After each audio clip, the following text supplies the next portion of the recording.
Welcome, I'm Juliana Colorado, attorney in Paris and Madrid, founder of Blue Bridge, a network of attorneys and experts specializing in global mobility and immigration. Today we'll delve into French employment-based visas and answer some frequent questions about remote work. France offers a variety of employment visas, including the regular work permit, the blue card, the employee on assignment visa, the ICT visa, and visas for employees of innovative companies. In this video, we will explore these visas. Let's review the regular work visa. Applicants for this visa generally need to find an employer sponsor in France. For some positions, the work permit may not be necessary, but in general, the employer must pass through the introduction procedure. This means to publish a job offer for 3 weeks to confirm the necessity of hiring a foreign national instead of a French person or a person in the French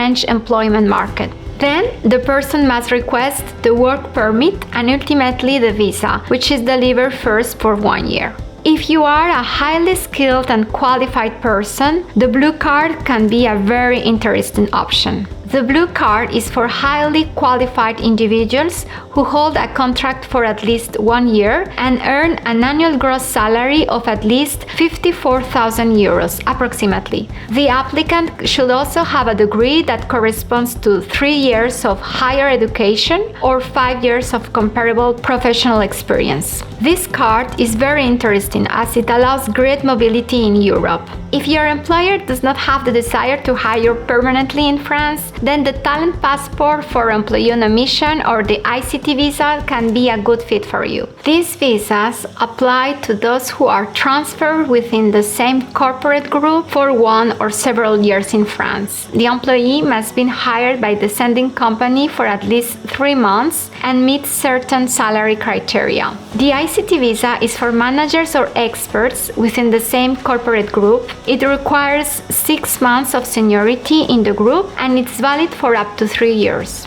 Lastly, if you are employed for at least 3 months by a company that is recognized for its innovation, there is a specific visa available. This requires recognition of the innovative nature of the company that employs you by the French administration, a gross annual pay of at least twice the minimum wage in France, and an active participation in the R&D project and development of the company. There is a very frequent question asked: can I be employed by my foreign company while remotely working from France? There are a few rules to consider. If your employer has a branch in France, then you can be hired locally or sent on an assignment, as we have discussed. If your employer doesn't have a French branch, you could create a freelance company in France and invoice your foreign employer, although there is a risk of the contract being requalified as an employment contract. Alternatively, you could pass through an umbrella company in France or use the Yourself Mobility service to allow a foreign employer to register and hire an employee in France without having a permanent establishment in the territory. The content of this video series is dedicated to provide specialized advice to business and individuals on global mobility and expatriation to France. If you want to learn more on how we can help you to get a French visa, I invite you to schedule a call with my team. You will find a link in the description of this video.